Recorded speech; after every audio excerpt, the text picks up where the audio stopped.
Avec elle et il s'appelle Sage-Femme. Nous avons fait un zoom sur eux cette semaine. Sage-Femme, métier des hommes ou des femmes? Une sage-femme, hein, c'est une femme accoucheuse. C'est-à-dire qui n'a pas appris le métier d'accoucher, mais qui accouche par sa connaissance. Il peut y avoir des hommes sages-femmes. En tant qu'il est un homme, mais il est sage-femme. Quand on parle d'une sage-femme, on fait allusion à une infirmière qui est comme une accoucheuse au fait. Mais il y a aussi des hommes qui sont aussi des sages-femmes. Dans tout état de cause, nous savons que dans les hôpitaux modernes, il y a aussi des hommes qui aident les femmes à mettre au monde. Rien n'empêche aussi pour que un homme soit aussi sage-femme. Ce métier de donneuse de vie est considéré comme l'un des plus beaux métiers au monde. Des hommes et des femmes qui le pratiquent méritent des hommages car ils accompagnent les femmes enceintes, les nouveau-nés, les mères et les familles au cours d'une phase très sensible de leur vie. Le mot sage-femme, effectivement, ce n'est qu'une profession. Donc, ça n'a rien à voir avec le sexe, mais c'est avec la profession. Ouais. Dans les temps, on parlait des accoucheurs, infirmiers accoucheuses, dont la formation est loin d'être comparée à celle des sages-femmes dans d'autres pays. À travers le Programme national de santé de la reproduction, le gouvernement congolais mène des actions à promouvoir la pratique de sage-femme. Un travail pour lequel certaines personnes aspirent. C'est juste pour apporter mon soutien. Je voulais m'intégrer à diminuer ces problèmes de mortalité maternelle infantile. Quand on fait quelque chose qu'on aime, c'est un peu difficile, qu'on regrette. Bon, je ne sais pas, la vie, c'est que la vie me préserve.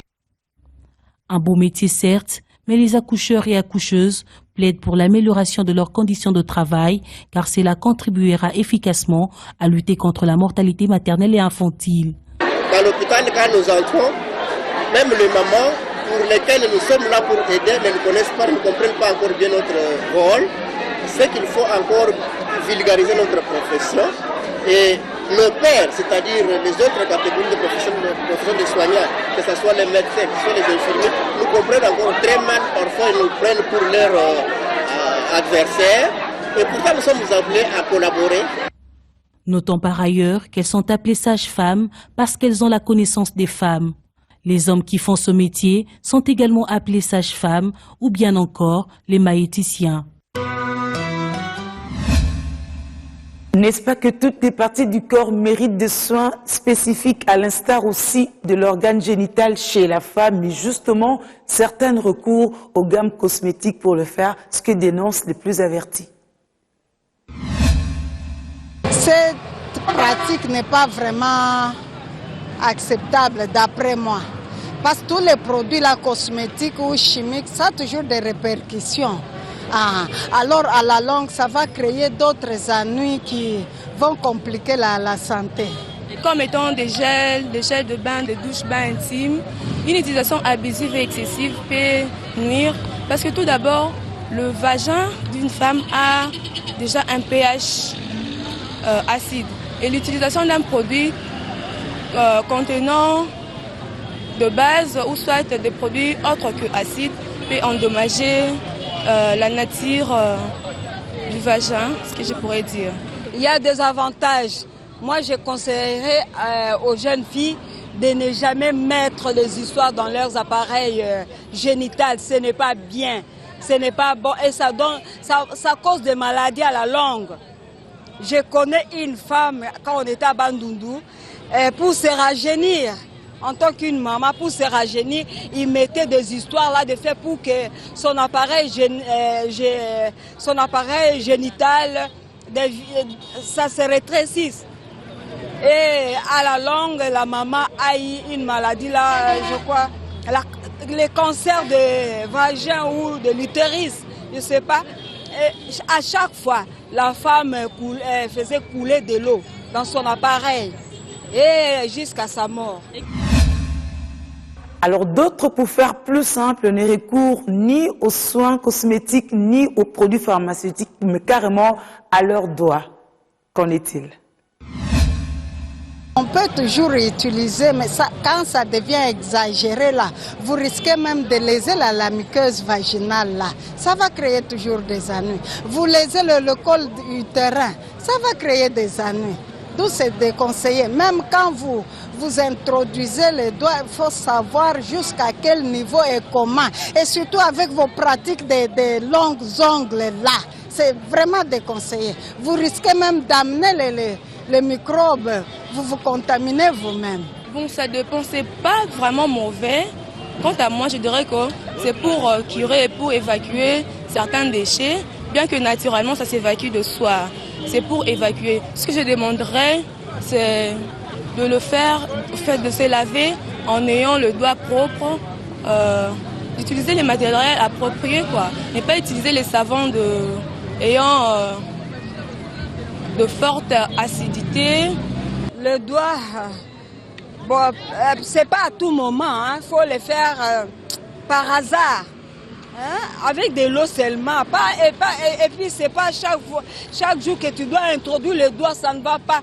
On a des ongles, il y a des histoires, un peu de saleté dans les ongles là, ça risque de mettre de la saleté, de microbes, et on risque toujours d'avoir des maladies.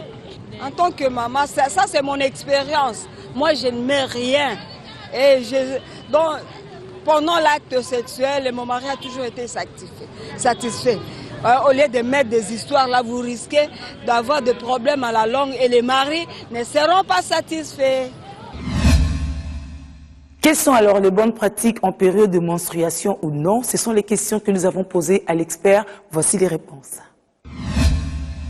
Féminine inclut particulièrement la partie intime de la femme, c'est-à-dire la façon dont on entretient cette partie intime. Donc elle inclut spécialement l'hygiène de la partie intime de la femme. L'hygiène dépend de la période aussi. Pendant la période des menstruations, qu'on appelle les règles, la femme a une certaine hygiène particulière, c'est-à-dire elle a usage des bandes hygiéniques et nous demandons à ces femmes-là, nous les conseillons généralement de changer des bandes hygiéniques toutes les 4 à 6 heures. Et donc, ici en Afrique spécialement, on conseille de nettoyer sa partie intime, étant donné que c'est un climat où il fait extrêmement chaud. Et donc, minimum de temps qu'il faudra changer les bandes hygiéniques, c'est entre 3 et 4 heures. Et si on est à l'occasion à la maison, on pourra peut-être nettoyer sa partie intime juste avec de l'eau. Le message est qu'il y a des bactéries naturelles qui sont faits justement pour détruire les microbes étrangers. C'est-à-dire, la femme, quand elle a beaucoup de pertes, ça te dit qu'il y a quelque chose qui ne va pas, donc il faut aller se faire soigner. Naturellement, le corps se défend. Dieu a créé la chose comme telle, on ne peut pas le changer, et donc utiliser de l'eau froide est assez suffisant pour se protéger. Et donc les cosmétiques n'ajoutent rien, au contraire favorisent les infections. De l'eau, juste de l'eau à l'extérieur. Je ne demande pas aux femmes, parce que nous savons ici, elles préfèrent introduire les doigts dans la partie génitale pour essayer de nettoyer. Ce n'est pas conseillé non plus, parce que déjà il y a les bactéries naturelles qui sont là, et avec nos mains, nous savons que nos mains touchent un peu partout, même si nous les nettoyons, nous n'éliminons pas totalement toutes les bactéries. Et donc, les femmes, ne vous en faites pas, l'eau a un pouvoir assez magnifique, et donc, vous n'avez pas besoin d'aller chercher des cosmétiques ou de produits indigènes pour essayer de vous rendre plus propre. Comment lutter contre les différentes formes de violences faites à la femme si celles-ci ne reconnaissent déjà pas en amont leurs droits? Nous avons promené notre caméra pour en savoir plus. Pour éradiquer cette violence faite à la femme, moi je proposerais qu'il y ait moins de discrimination d'abord, qu'il y ait moins de dévalorisation contre la femme, qu'on donne l'opportunité à toutes les femmes, quel que soit le rang social, classe et âge, de pouvoir aller à l'école, de pouvoir évoluer d'une manière un peu constante, afin de, comment dire, parce qu'on dit que éduquer une femme, c'est éduquer toute une nation. Alors, quand elles sont éduquées, je suis sûre qu'elles vont faire face à violence ou à discrimination et tout. La femme doit briser le silence. S'il y a viol, quelque part, la femme doit dénoncer. Elle doit montrer qu'il y a viol, même si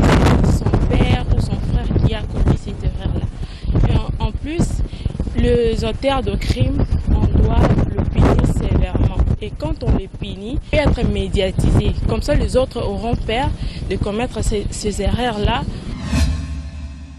Parlons politique dans cette édition. Quelle est l'image de la femme politique à travers les médias congolais? C'est la question à quoi on répond.